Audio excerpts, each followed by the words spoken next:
You mentioned growing up differently. Yeah. What does that mean? My parents were loving, they were nice, they had money, my primary education, private school. I was one of those kids that drivers drop in school or my daddy drops me. And because I was super smart, my father took a special liking to me, and so I was the one after his heart because he was very proud of me. So I was the one who could get games from him. When my siblings needed something, they're like, Joey, we don't need this, but daddy listens to you a lot. So I'll go to him, I'll be like, Daddy, how far? And I'm like, I'm fine, what do you want? I'm like, game. I need game. What game? I'm like, give me Sega.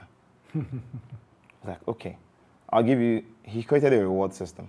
I'll give you Sega if you come top of your class. I'm like, deal? Deal. Bah. End of your daddy, see I'm here. Now give me Sega. Run me my Sega and fast.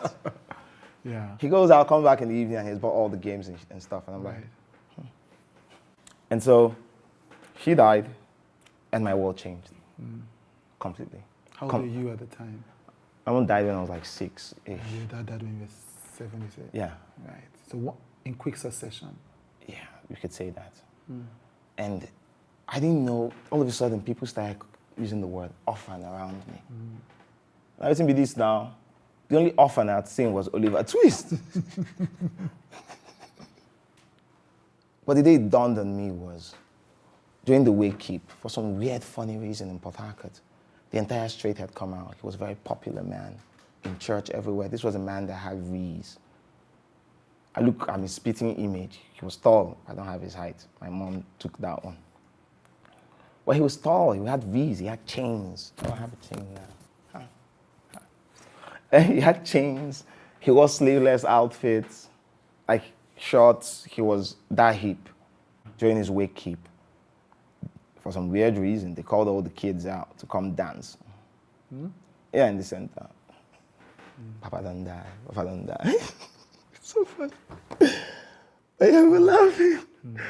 We're out there, like, we danced for a bit, the song is over, and then the MC said, all these children you see are all orphans.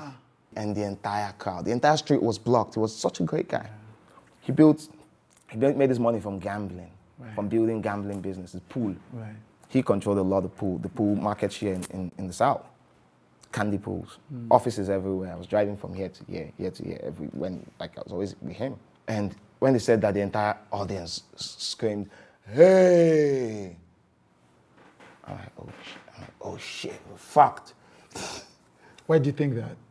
If the entire world, all my street, everybody I knew, everyone I knew, friends, families, everybody, church members, everything, could look at me and my siblings and go, you guys are fucked.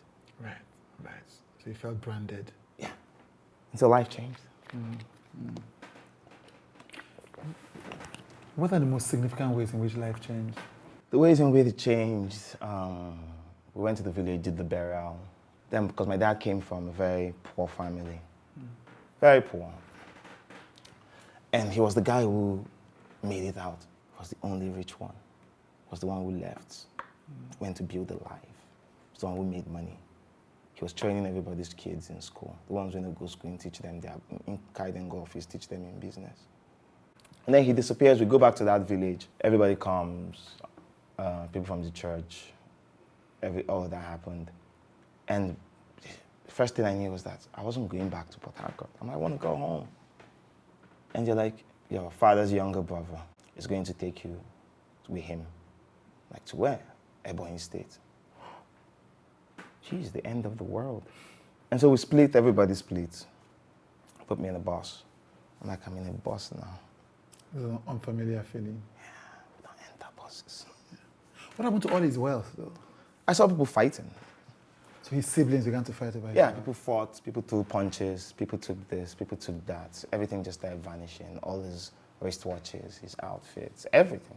And then his company was given to my cousin, who was older then, and he had trained in the business. It was shocking for me, because if you're going to assume this man's business, although he took 2 of the kids, the first 2 kids, we're like, why this business supported all 6 of us? Why is it now only supporting 2 people? Yeah, I didn't understand it. The cars disappeared, all of it. And so they take me to Ebonyi State, And first things first, it's a village, someplace called Ishiagu, Amonye village in Ishiagu. City boy, I couldn't do Oyeke. I'm in this village. I go to the school. Shout out to him. You know, he put me in this school, and I went to the class, and instantly I knew I was the smartest. They didn't know the things I knew. Yeah, of course. Had a completely different set of experiences. Yes, Like they were victims of their circumstances. Yeah, of course. So how long did you spend with your uncle then? Close to a year there. Right. But I was unruly. I was like 7, 8. Yeah, because you were around 7 when your father passed. 8. So you were to 8. Then what happened after? After 8, sometime I ran away from home a lot. Right. Because I didn't love it. Slept in markets, all of that. So then my uncle says, I can't handle this guy. Take him to the village. My cousin came, the brother of the guy running the business. So you meant take you to your dad's village, is that what he meant? Yeah. Right, okay. And go dump him with my aunt. But the guy needed some money. He was taking to the village, we were going to Akan. He said, nah, make a flex more now. Okay. Make a stop by Port Harcourt. My brother get money. His brother is now in charge of the business. Yes. My brother get money. Make I just flex more. And so he goes there, he drops me. I see my 2 elder siblings. We're reunited. Hey. And then the next day I walk to school. I was supposed to go to the village in 2 days. That was just a pit stop. I walked to school to go see my homies. Immediately I entered the school. It was a Catholic school, Fatima Nursery and Primary School. And the school, everybody yelled, "Oh my God, Joey's back!" I was that smart. Joey's back, Joey's back. Instantly, scholarship on the spot. On the spot, gave me uniforms, everything. I said, join your class. While we were finishing my next set of education, so I wasn't even being trained with my father's money anymore. Yes, because you're on a scholarship. And this guy was not around for a bit. In hindsight, we didn't know this was our happiest times, not having him around. He defrauded someone, and so he was sent to jail. They released him from jail. This guy comes back, looking deranged. One night, we were sleeping in the parlor, and then he calls my sister in and assaults her. Yes, while I was on the other side. My sister comes out, she was crying. My sister is his cousin. Yes. So he has sexually assaults his cousin? Yes. My sister tries to get help, and everybody blames my sister. The next morning, we woke up crying, tears everywhere. My sister was crying. He comes, he warns us that if she tells anything, he kills us. Then when maybe we were just waiting, immediately he stepped out. We just grabbed a few of our clothes and ran away. That's how we left my father's house. We go to the pastor then. They keep us for 2 days or so. So it was nice, it was comfortable. We had cereal. Jesus, we were having cereal. And then they say they can't keep us. So I could understand. Then my sister says we're moving. Where are we moving to? Someone in church had offered to take us in and adopt us. That was the word that was used. I was like, oh, finally we get parents and a proper home. So I go to the house for one night, and then the next day I had to go to school. So I left, went to school, went to university, back to secondary school.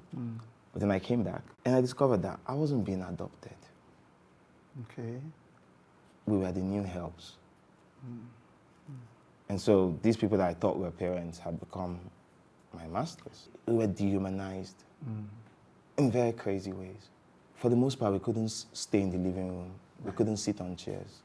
We have to sit on floors. We were not people.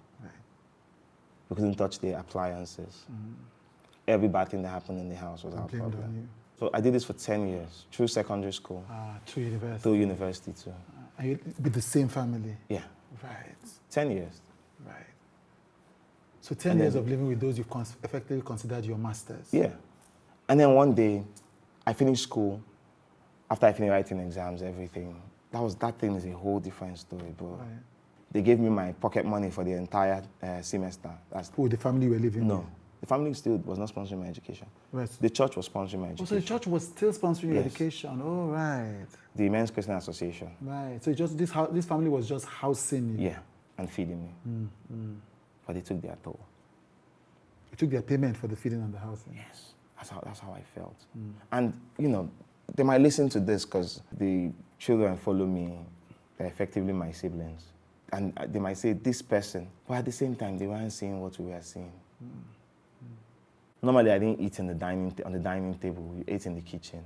I was reminded all the time. Even when you were in university? Yeah, so in university, I'm this great, dope person, killing it, all of that. So when you get back home? I go back home and I'm a servant. Yeah, yeah. In the most literal sense of it. Then I finished university, but before then I'd gotten the job at Pulse. I didn't even tell them at home that I'd gotten the job. They didn't know me. At home I kept mum. They didn't know I was a writer even. Were you afraid that they were going to do something? No. You just didn't feel like telling them? I'd withdrawn into myself. Yeah, yeah. Till I left that house, I didn't enter any of their rooms. 10 years. Not once. Found a way to connect to the internet. I just started writing. I was doing odd jobs on the internet in school then, trying to get a buck or two. I started working at Pulse remotely. Some guy called me while I was on the beach and he got my final year. I'd gone with a friend to our family house. Yeah, I knew I became a love of every family. And so I went down to this place and I was drinking a bottle of Heineken at the beach. Right. And then I get a call. Some guy told me, some British accent guy, hey, what do you know about entertainment? I spoke with him.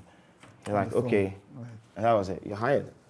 Found me on the internet, Facebook writing. I got my first job. I finished from school, got home. I didn't have any plan to go to Lagos. I wanted to go home first. But I came to Port Harcourt.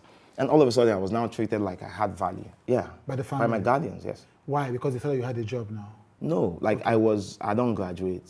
Oh, right. So now they could see you differently because you had the certificate? Yes. And I could disappear any moment. Right. But, so I go back home, stayed the first day. I wanted to eat in the kitchen. They're like, no, eat on the dining table.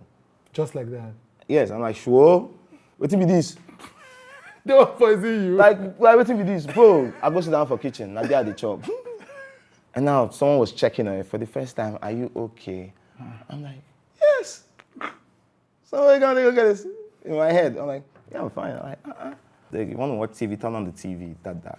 I stayed first day. Then the third day, that night, I'm like, I'm out of here, man. Fuck this shit. Maybe I walked out of the house. Till today, I've not stepped back there.